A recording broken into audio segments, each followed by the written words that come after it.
2025 shattered records. There were 4.3 million person days lost to labor disputes, the most in Canadian history. I'm Rob Reeleater. I'm the founder of Western Protection Alliance from Vancouver, BC. And today I want to talk about why banning replacement workers will destroy Canadian mining and jobs and how employers can fight back in 2026. So some statistics to back that up and why that changing legislation is so important and so detrimental to employers. So I mentioned about the most of Canadian history. If you think about it, 4.3 million lost days due to strikes. That's more than the Winnipeg General Strike back 100 years ago. That's more than the tumultuous 1970s and 80s when there were socialist governments in Ontario and British Columbia. So those are huge numbers. There's rail and port chaos. 1 week of disputes at a port or rail can cause $500 million in lost revenue. The Port of Vancouver does about $800 to $1 billion a day. And about a year ago, they had a port strike that affected, of course, that whole supply chain, and that cost roughly $10 billion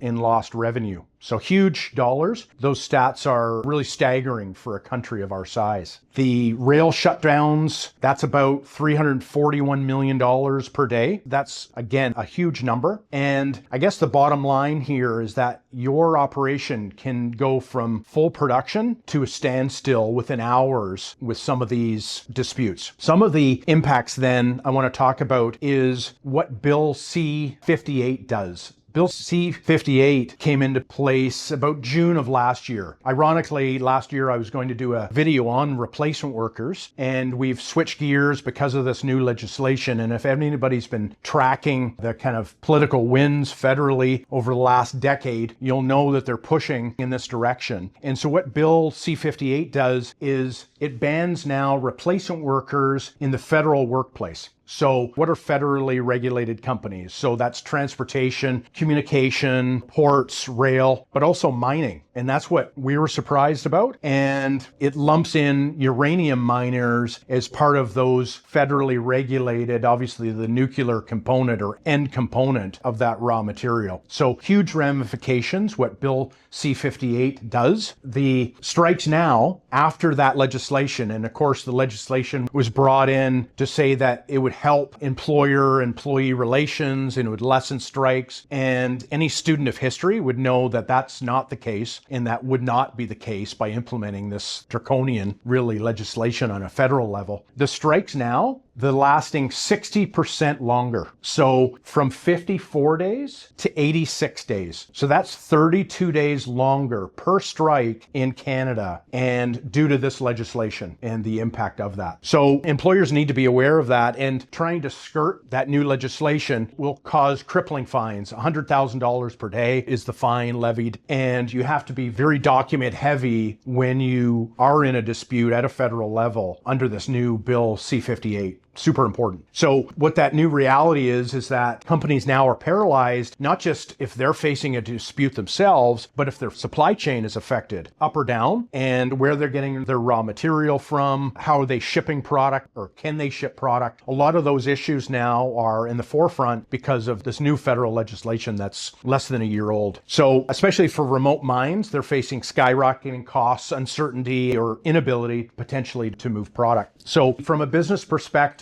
and real costs, we're talking about supply chain and jobs. So the average rail stoppage is 57 million GDP and 163 million in lost trade. Again, huge dollars. There's a specific mining impact to that. We're looking at unrecoverable lost production, the ability or inability to move product, which I had mentioned already. And then you're having a supply chain domino effect, of course, all through that chain, especially with rail and ports and everyone affected. So huge potential and a huge amount of jobs on the line. So there's long-term damage, and it weakens, ironically, Canada's critical minerals play, because everyone's now looking for critical minerals or the ability to source those. But legislation like this, that may impact and may deter foreign investment. So that's another critical piece of that. The next piece is broader threats and protests, blockades, and 2026 risks. There's a variety of pop-up environmental blockades, indigenous protests, and pop-up TikTok protests that have an ever-expanding crisis mode on the supply chain. So that's a really important aspect to think about and how you can be affected quickly and dramatically. And I've talked about this in previous videos. So there's a combined chaos, and what it does, the strikes and protests create that perfect storm. And what it does is limit the employer's ability to operate. So remote sites are extremely vulnerable. We deal, of course, a lot in the mining sector and a lot of remote locations. A lot of those sites are very vulnerable because of that vulnerability and weakness of that supply chain. The resilience is now gone with this new bill C-58 replacement worker ban at a federal level. So very important. From a geopolitical standpoint, again, that global demand for critical minerals is exploding. And again, that investment now may be eroded and a lack of confidence generally. So mines aren't just facing strikes, but kind of a multi-front attack from a variety of things. So what can you do then to help solve that? So you need to get ahead of that. And this is important. You need a pre-strike plan prior to your notice to bargain. So that's what the Canadian Labour Board is using as their inflection point to determine if the company is doing things the right way and maybe utilizing replacement workers in a way that it should not. So the notice to bargain is when your pre-strike planning, in our opinion, should be complete, not started. Because if you're starting your contingency planning now as a federal employer, when you're getting that notice to bargain, you're way behind and you're not going to be able to catch up to that process. And you're ultimately going to fail in that process. So that's important. The on-site security is going to be even more critical and has been in the last 10, 11 months since this legislation is in place. You need proper professional security, neutral, trained personnel to manage those picket lines, provide safe access for staff and people in and out of facility or facilities. And you need to provide for evidence collection. I've talked about this at length in previous videos and the importance of evidence collection. It's even more important now. And I'm not just talking about evidence collection on